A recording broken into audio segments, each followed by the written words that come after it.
ফিরতি ফ্লাইটের খবর জানাতে সরাসরি যুক্ত হচ্ছেন সহকর্মী তাইমুন ইসলাম রায়হান। রায়হান, হাজিদের ফ্লাইট নিয়ে কি তথ্য আছে আপনার কাছে এবং ফ্লাইটটি পৌঁছেছে কিনা জানাবেন। জি, যেমনটা বলছেন, পবিত্র হজ পালন শেষে আজ কিন্তু দেশে ফিরবেন সৌদি আরব থেকে হাজিরা। তো এখন পর্যন্ত প্রথম ফ্লাইট হযরত শাহজালাল আন্তর্জাতিক বিমানবন্দরে এসে পৌঁছেনি, তবে ঠিক 10:30 নাগাদ এসে এখানে পৌঁছানোর কথা রয়েছে।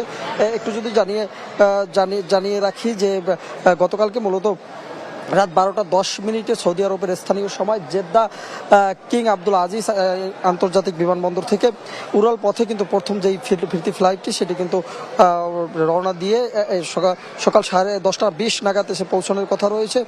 মুখে দিলেই জাদু, গোলমার্ক চকোলেট, জাদু মাখা স্বাদ। তো এই যে সৌদি এয়ারলাইন্সের SD5806 ফ্লাইটটিতে মোট এই ফ্লাইটটিতে মোট 445 জন যাত্রী কিন্তু এখানে এসে পৌঁছানোর কথা রয়েছে। তাছাড়াও যদি একটু বলি যে আজকে প্রথম দিনে 13টি ফ্লাইটে দেশে মোট 5434 জন হাজি কিন্তু বাংলাদেশে ফেরার কথা রয়েছে। মূলত গত 17 এপ্রিল রাতে হযরত শাহজালাল আন্তর্জাতিক বিমানবন্দর কিন্তু বন্দর থেকে হজ যাত্রীরা কিন্তু বাংলাদেশ থেকে রওনা করছিলেন।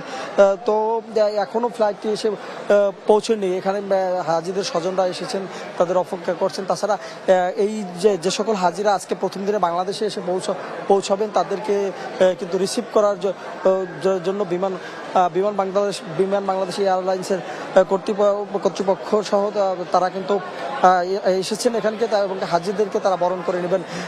সব মিলিয়ে হযরত শাহজালাল আন্তর্জাতিক বিমানবন্দর থেকে এই ছিল আমার কাছে সর্বশেষ।